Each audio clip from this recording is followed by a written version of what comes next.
Pregunta para Medófilo. ¿La vas a contestar? Claro, porque... ¿Está eso también? ¿La leo? ¿La lees? Pues sí, la leo.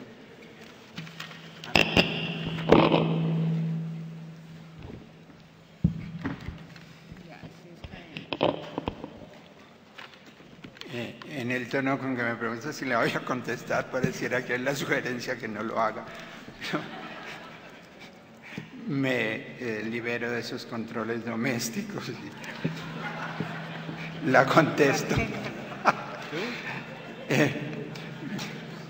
Dice, ¿por qué decir que ha habido una construcción nacional cuando ni siquiera tenemos un proceso de modernización y además somos de cierta manera dominados por los Estados Unidos? Y además de una manera muy fastidiosa.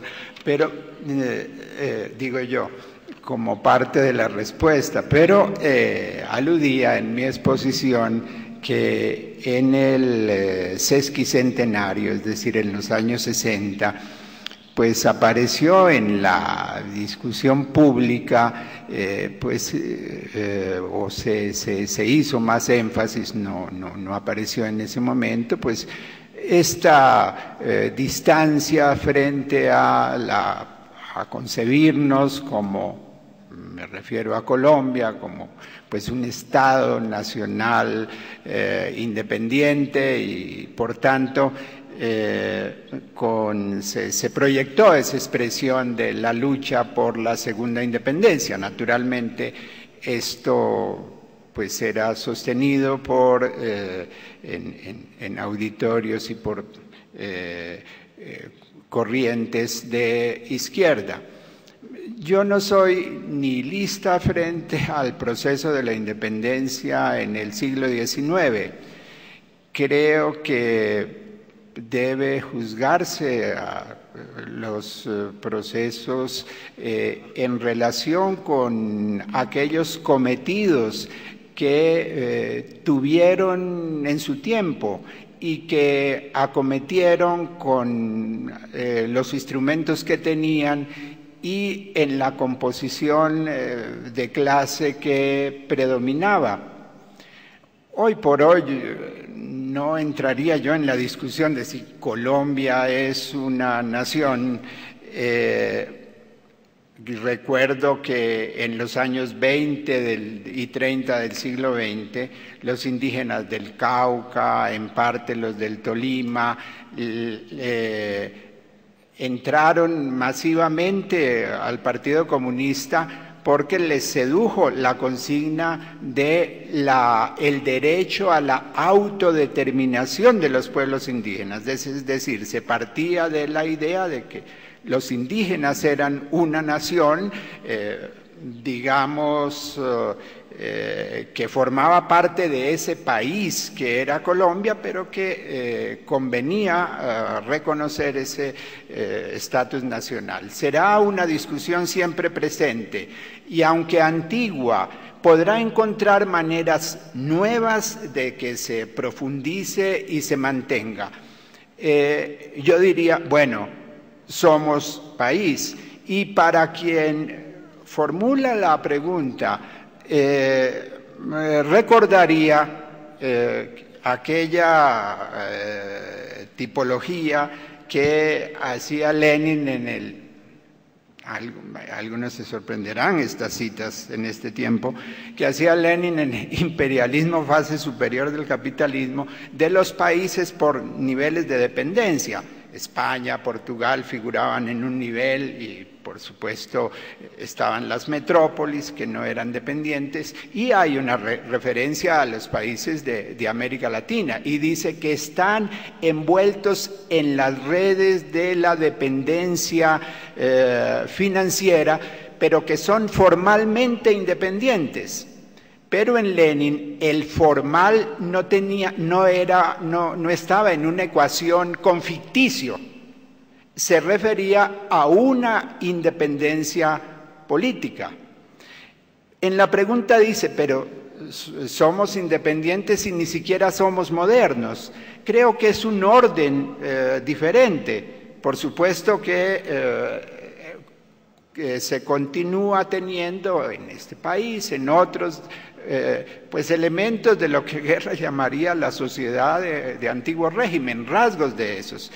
Pero, digo, es en otro orden de fenómenos y, por supuesto, valdría la pena, digamos, hoy, de cara a la Constitución del 91, que significa todo este problema de país-nación frente a las formulaciones de país, de Colombia, país multiétnico, plurirregional, multicultural. Gracias.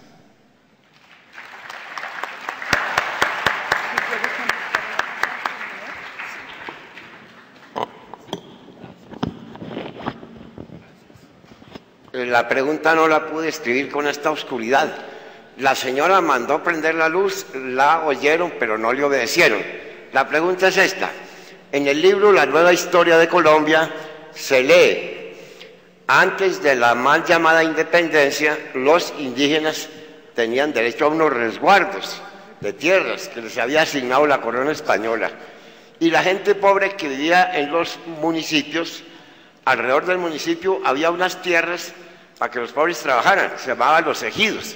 Después de la independencia, los indígenas perdieron los resguardos y la gente pobre de los pueblitos también perdió los ejidos.